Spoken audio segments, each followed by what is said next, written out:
చిన్న చితగా 1 ఎకరం దగ్గర నుంచి 1000 ఎకరాల వరకు కొట్టేసిన బాపతి మరి మనం చూస్తూ ఉన్నాం. ఇప్పుడు పెద్దిరెడ్డి రామచంద్రారెడ్డి నేనేమీ అరగను, నాకు ఏమీ సంబంధం లేదు అని చెప్పి మీరు ఒక స్టేట్మెంట్ ఇస్తే సరిపోయిందా అని అడుగుతా ఉన్నా.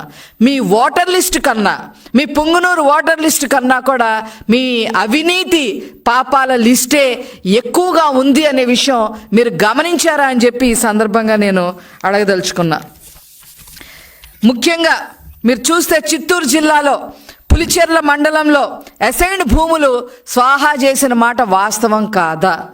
900 ఎకరాలు 982 ఎకరాల పైన మరి మీరు కబ్జా చేశారు అనేది మరి మీడియాలో వచ్చింది, అన్నిట్లో వచ్చింది.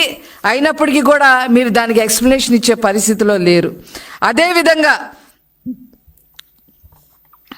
పుంగనూరు మండలం రాగానిపల్లెలో భూములు కొట్టేసిన మాట వాస్తవం కాదా?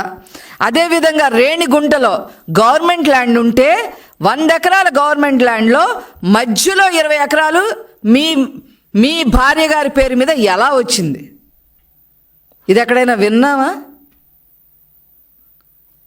రేణిగుంట ఎయిర్పోర్ట్ పక్కన 100 ఎకరాల గవర్నమెంట్ ల్యాండ్ ఉంటే మధ్యలో 20 ఎకరాలు మాత్రమే, 20 ఎకరాలు మీ భార్య పేరు మీద ఎలా వచ్చింది అని చెప్పి ఈ సందర్భంగా అడగదలుచుకున్నా.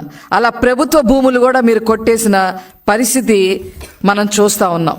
అదేవిధంగా గవర్నమెంట్ పర్మిషన్లు లేకపోయినా ఎత్తిపోతల పథకాలని చెప్పి మొదలుపెట్టారు, ప్రాజెక్టులు మొదలుపెట్టారు. ఏం చేశారు మీరు ఆ ప్రాజెక్టులు మొదలుపెట్టి? ముఖ్యంగా మరి ఆవులపల్లిలో కానీ, నేతిగుట్ల పల్లెల్లో కానీ ఆ విలేజెస్లో వాళ్ళని రాత్రి ఖాళీ చేయించేసి, అనధికారికంగా ఖాళీ చేయించి వాళ్ళ ఉసురు పోసుకున్న మాట వాస్తవం కాదా? ఇలా మీరు చేసినందుకు మరి నేషనల్ గ్రీన్ ట్రిబ్యునల్ మీకు 100 కోట్ల ఫైన్ వేసిన మాట వాస్తవం కాదా? చెప్పండి మీరు.